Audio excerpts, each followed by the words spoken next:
Welcome to the SAGE-sponsored session on using video in your teaching and research. So I'm just going to start by presenting on the new Politics and International Relations video collection, and then I'm going to hand over to Ismene, Gizelis and Justin Fisher, who are going to talk about their experience using video with their students. And then we'll basically open up for discussion and questions. So all PSA members will have 6 months free access to the Politics and International Relations video collection from July through the PSA members area. The reason for this is that SAGE is a new publishing partner for the PSA, which we're really excited about. And just before I move on, I'm just going to really briefly outline the other membership benefits that you will now have. So, members will of course continue to have access to the PSA journals, but you'll also have access to an exciting new suite of online digital resources. And here they are. So, all members will have access to over 30 politics, IR and public admin journals published by SAGE, including Public Policy and Administration, Teaching Public Administration, and Party Politics. You'll also have access to the Adam Matthews Primary Source Collection, which includes the National Archives at Kew, that contains over 2 million pages of primary source content from some of the most important political periods in history. You'll have access to all our Politics and International Relations ebooks and reference works via our SAGE Knowledge platform. And you'll have access to SAGE Research Methods, which is a tool created to help researchers, faculty and students with their research projects. It links over 175,000 pages of SAGE's book, journal and reference content with advanced search and discovery tools. And you'll also have access to the CQ Press library, which includes US political stats, the Congress collection, and SAGE stats as well. So, on to SAGE video. So, in 2015, SAGE launched 3 streaming video collections for the higher education market in media and communications, counselling and psychotherapy, and education. And in July, we will be launching Politics and International Relations, Psychology, and Business and Management. So, I'm just going to show a very short trailer on this.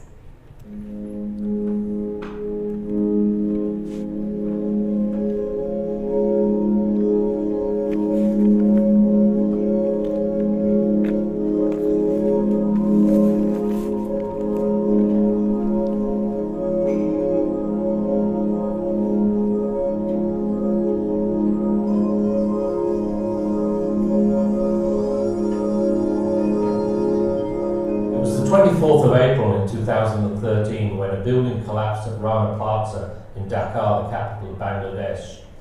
This was not a usual building collapse.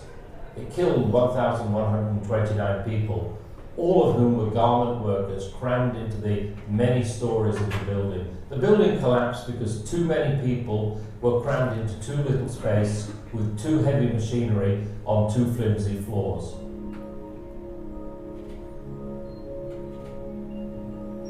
A lot of people say, how can you spend so much time on this issue? You know, this makes me so angry and upset. I just want to disengage from the political process. Well, I totally understand that, and for me, that's kind of why I have to be involved. Because as long as I'm involved and can see that we're making progress, that's what gives me hope.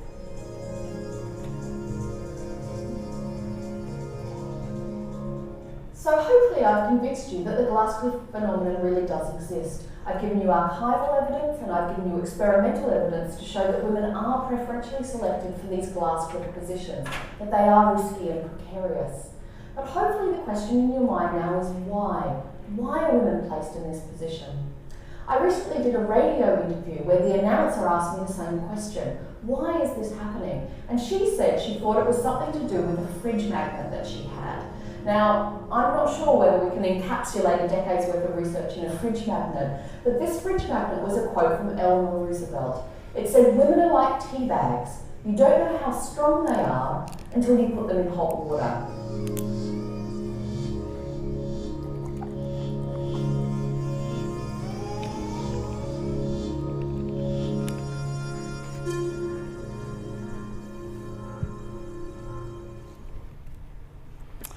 Okay, so I'm just going to flick back to the presentation. Here we go. So why video? Why does Sage invest in video? So these are the results of a recent study conducted and published by Kaltura. And it really, really clearly shows that video is becoming more of a central component of teaching and learning at university level worldwide. It's also being used independently by students, frequently as the first port of call when students want to learn about a new topic. Yet it's often hard to find high-quality video explicitly developed and organised around curricula and the key course needs of specific disciplines. So Sage decided to invest in producing and curating top-quality video for politics and international relations. We decided on a mix of newly commissioned and licensed footage developed for lecturers and students at all levels of university study and including the junior researcher. And we wanted it to be global in scope. So the first thing we did was put together an international advisory board to oversee the collection with representatives in Europe, Asia, North America, and Australasia. We then undertook discipline mapping to ensure that we covered all key topics a student might encounter while doing a politics and international degree anywhere in the world. The collection is actually organised around this comprehensive taxonomy. These are the first level topics, but then there are also 160 subtopics, each with video attached. We decided we needed to produce a real range of videos of different content types to map the whole discipline. So we have films of in-practice films with politics and international relations practitioners. We have definitions. We have real-world examples to illustrate key issues or key pieces of research. We have short introductions to key topics.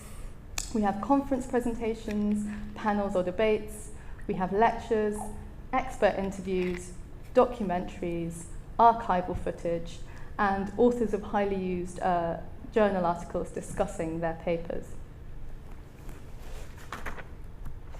So I just wanted to give you a little taste of some of the people who are involved and what they're talking about. So, these are just a few examples, as I say. So we have Ken Benoit talking about political methodology for one of our expert interviews, Elizabeth Tice-Moore talking about political psychology, Keith Dowding on political philosophy, Knud Erik Jorgensen on European foreign policy, and Sarah McLaughlin-Mitchell on international conflict.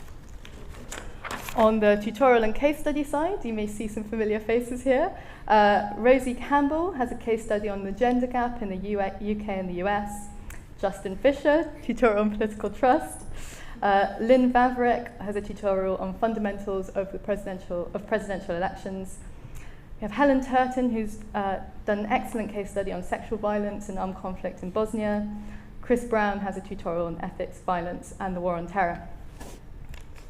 In terms of our in-practice videos, the key to this was that we really wanted to provide insight into the real world of politics and IR, because this is something that students are really excited and enthused by. These were all filmed in the field in people's workplaces. So we've got John McTernan being interviewed by Phil Cowley on political strategy, Barbara Smith from the Election Observation and Democratic Support talking about election processes around the world, MP Steve Reed talking about the role of an MP and the two hats he has to wear, Mark Latimer from Ceasefire talking about civilian-led human rights monitoring, and Matty Smith on the role of the state senator. So as I say, just a few examples there. And finally, on the licensed content side, we have powerful and recent documentaries on political issues from a variety of film partners, including the BBC, The Making of Merkel, the award-winning My Brother, the Terrorist, are just a couple of examples. We have archival footage, so many political speeches from key political figures, and also content filmed at society conferences, so keynotes, panel discussions, debates filmed with society partners.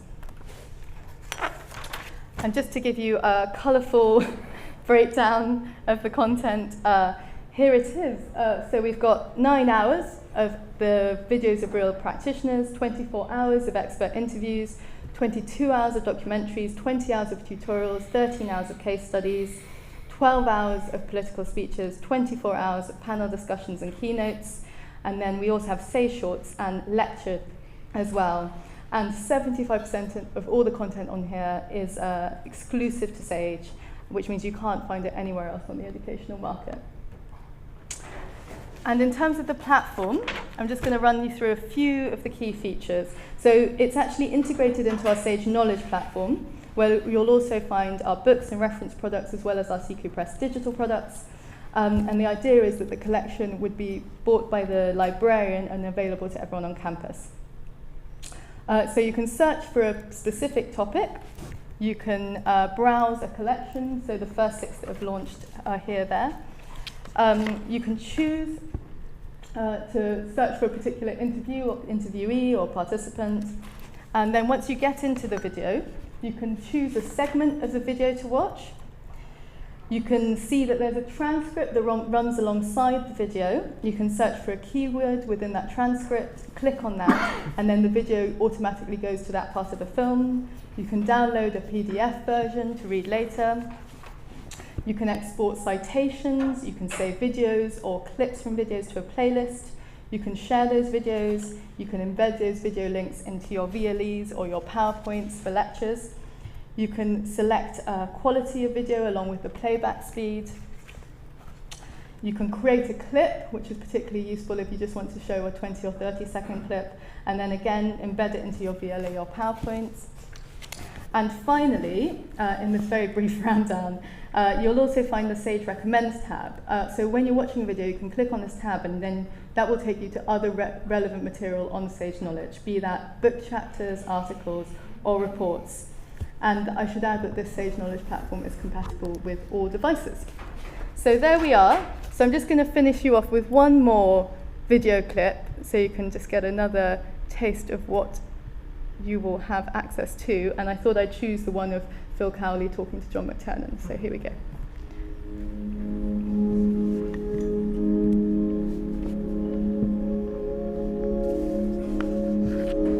You did a piece for the New Statesman last year, in which you said that strategy was one of the most misused words in politics.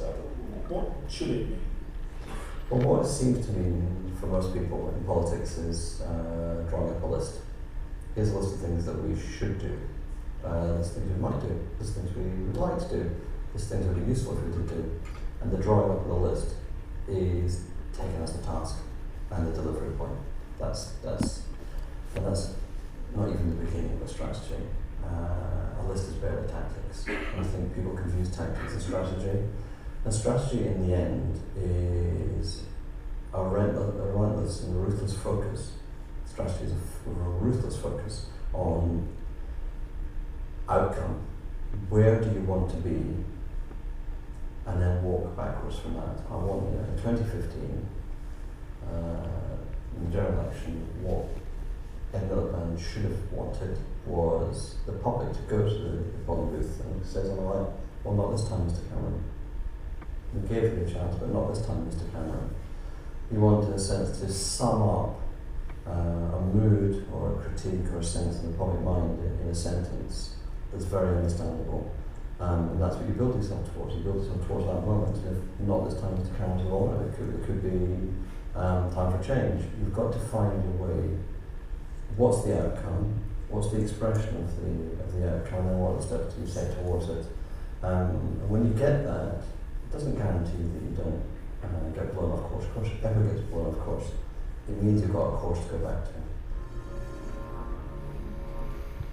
There we go. Okay, so now I'm going to be passing over to Ismene. There we go, that's your film there. So we'll just go back to the PowerPoint presentation. Okay. Oh, we can have 5. But we should show the video first. Oh, do you want to show the video? That's absolutely fine.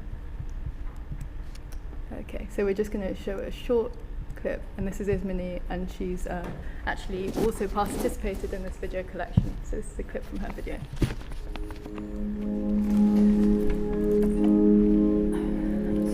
The beginning of a civil war. So what causes civil wars to break out? And here we need 2 conditions. And that's the case for every single civil war. Willingness and opportunity. Groups must be willing to mobilize, collect resources, and engage into an open conflict. but they also need the opportunity to do so. We have to keep in mind that conflicts, that violent conflicts, are very expensive enterprises. Okay.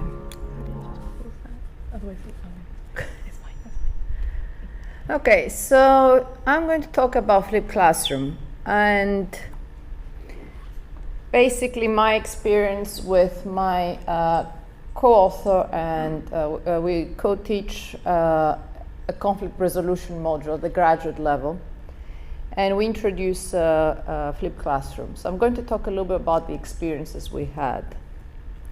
Now, obviously, as Natalie said, using technology in the classroom is nothing new. And very often videos and short movies offer certain advantages, like helping us to contextualize examples, provide information, and visualize the material in a way that's more vivid for the students than us sitting in front of them and lecturing, especially in the case of international relations. But what about classes? And that's where flipped classroom comes into the picture. Flipped classroom or inverted classroom is a form of online teaching. However, it's not just online teaching. It's basically a combination of online lectures with in-class seminars and activities. How is it structured? So what we did is we had for one lecture 3 short videos, 15 to 20 minutes each. That's partly because the attention span of an average student, an average person, is roughly 15 to 20 minutes. And then the students were expected to watch these videos before they came to the classroom. And in class, we use the 2 hours basically to engage in a whole range of activities: simulations, short simulations, illustrative games like the Hobbes game, more detailed explanations. I'll get to that in a second. Also, they offer presentations. The whole point of the seminars is that we use different methods to help the students understand the material and become active learners in the process. So let me show you how this is structured in Moodle. I might go directly, actually.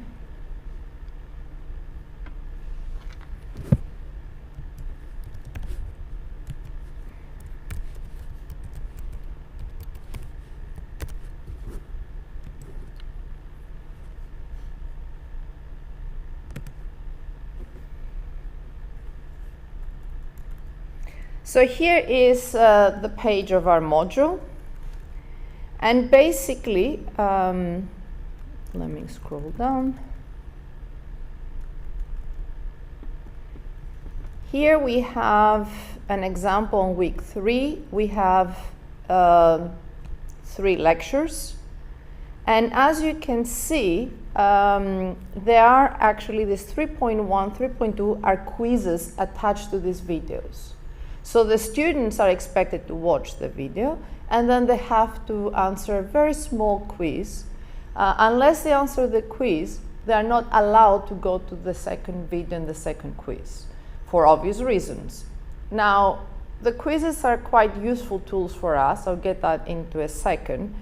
The videos remain open for the students for throughout the year because we want them to have access to the material whenever they need to refer back to it. But the quizzes have a very fixed time limit. So for instance, we open them on Wednesday night, and they're open and they close on Friday afternoon. So within this time period, the students have in their own time, they can watch the video and do the quiz. Now, with Moodle, Moodle actually allows us to go and look at the individual answers of each one of the students. And that's actually very helpful when we revise the material and try to identify topics that we need to cover again probably provide more detailed explanations, or students have difficulties.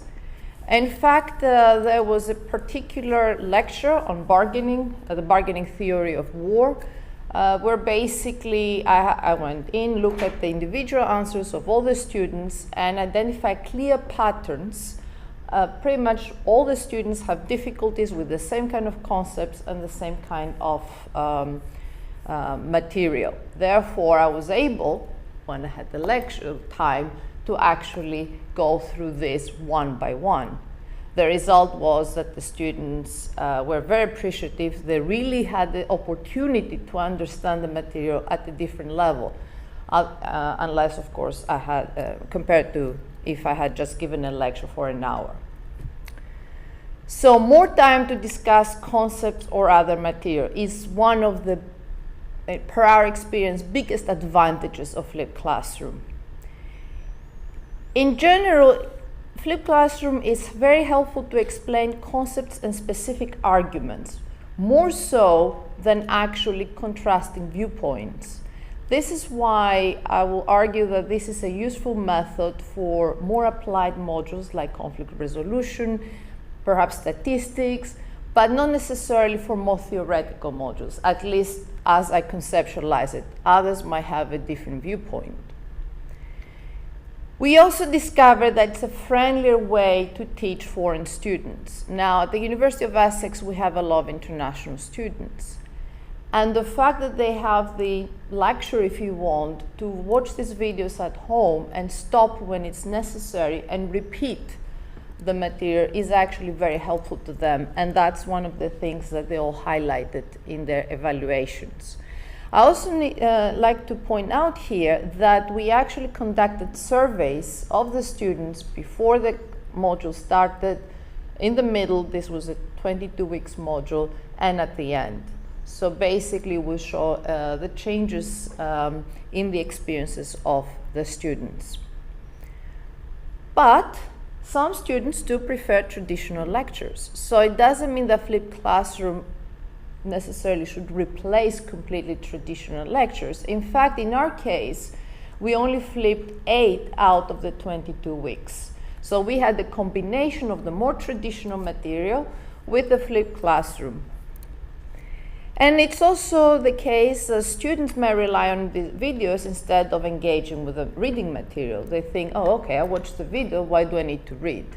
Now, even though in the quizzes we try to include questions from some of the readings linked to the video, nevertheless, this remains a possible challenge, and we had ideas of how we can address this.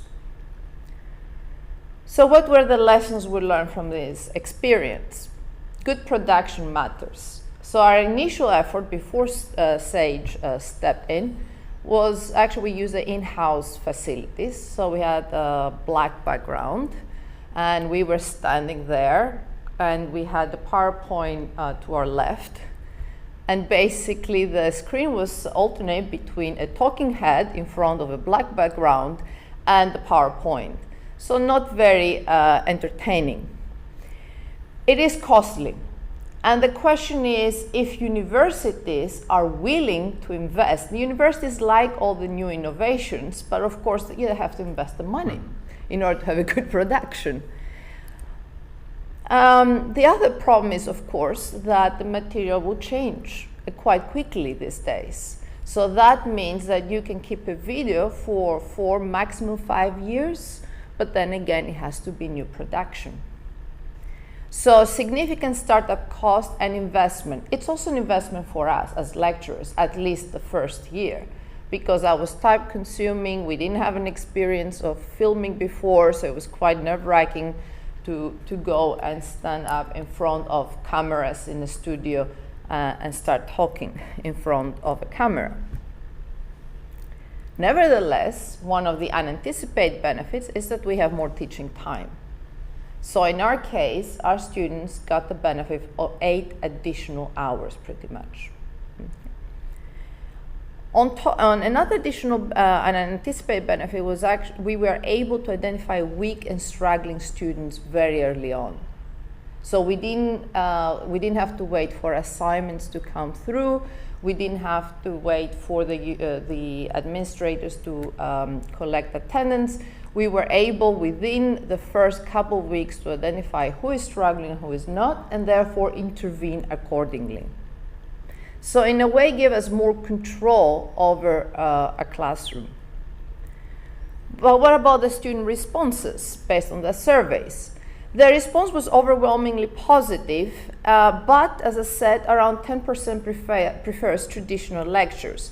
And these are comparable to other findings in other countries and modules where they have engaged with flipped classroom. But overall, students value the flexibility they have and their ability to play these videos multiple times. Now, if I want to leave you with a message, is that this experience is obviously, initially, if you're not used to it, quite daunting. You need to be very clear about the kind of message you include in these videos, because the students that don't have the opportunity to ask you questions while they're watching the video, they can come afterwards with questions, but they cannot ask clarification points as you speak. There is a danger for the deprofessionalization of academic staff. So you can see possible scenarios that the universities can create videos of the big research names and then use a whole bunch of GTAs or part-timers to conduct the seminars. So we should not be we should be aware of this kind of potential challenges, and it's a question of how academic staff engage with technology. It's also unclear what kind of consequences using flipped classroom might have with, and how they interact with other online teaching tools, for instance, Listen Again. I'm not sure if other institutions use Listen Again, but we do.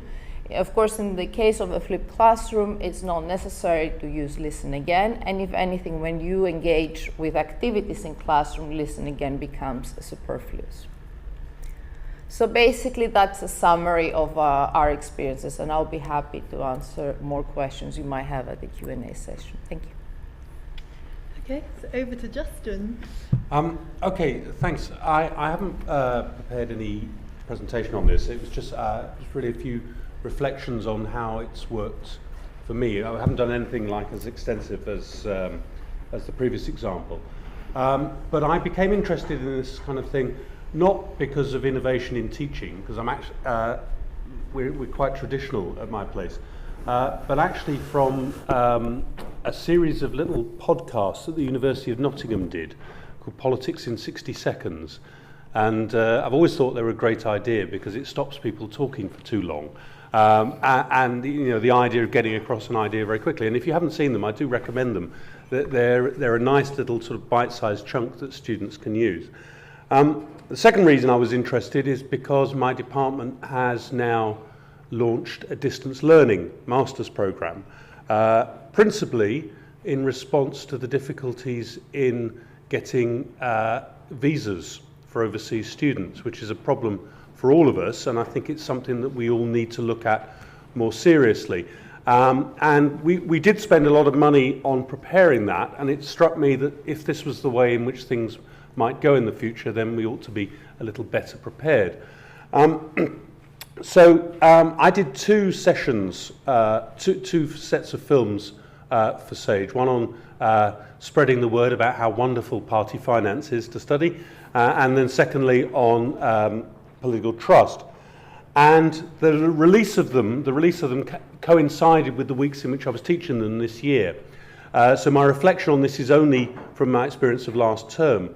What I found was I put the videos up on BB Learn, which is our sort of Blackboard platform, and really for two reasons. One, to see if the students watched them and then came better prepared for the seminars, and two, if they were a good revision tool.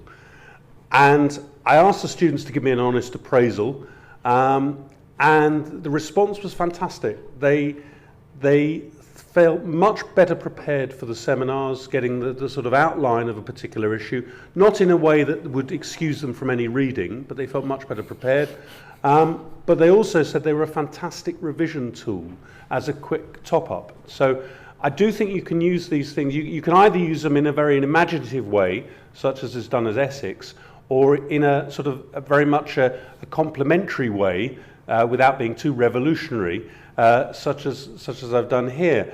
The only real negative feedback I got was that one student said, over 20 minutes, which is what one of my videos is, he says, 20 minutes of looking straight into your eyes is a bit much, which I thought was, either I'd lost my sparkle or simply that I looked a bit too fierce on the video.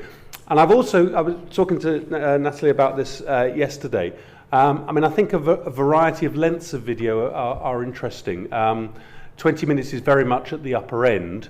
It's very intensive to film, and I think sort of moving forward, if people do these things and adopt these, and I'm hoping my library will buy them because I think they are very, very useful for adding to the teaching that you already do to help the students.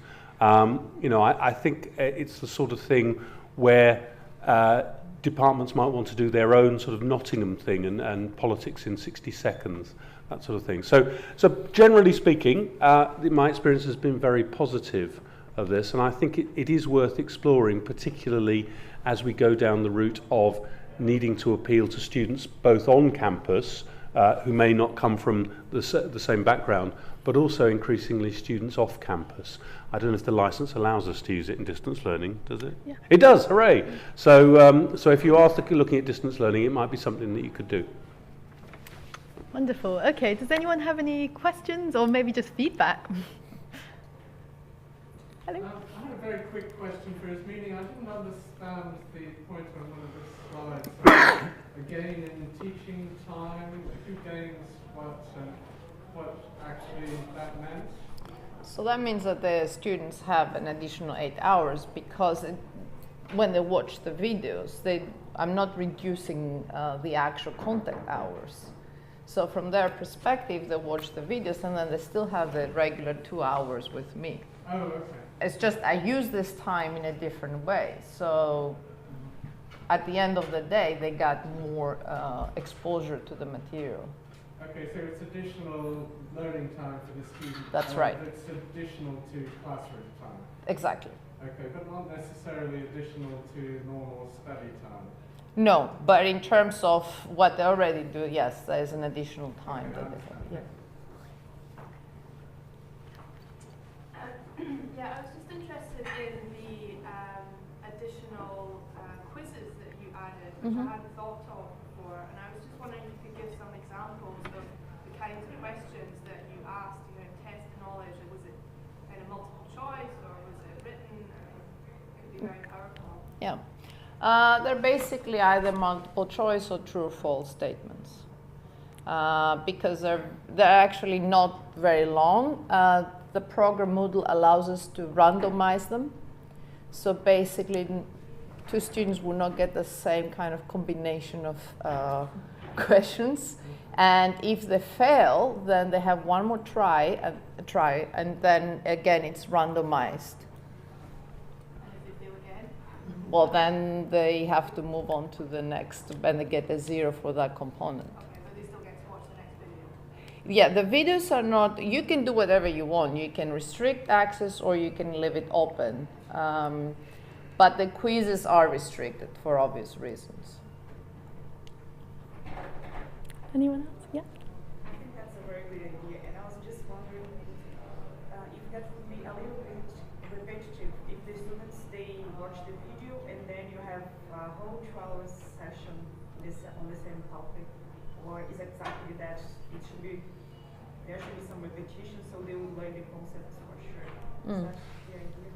How can you avoid to be repetitive if they saw the video before and then in the next 2 hours in the lecture you are going to talk about the same topic?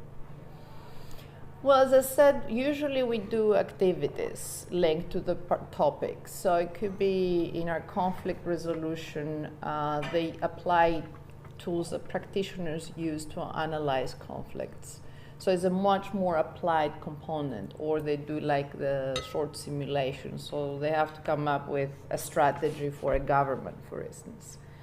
But as I mentioned, in the case of topics that are particularly challenging, like bargaining theory, then we do need to go back and repeat in multiple ways the same kind of concept for the students to actually grasp it.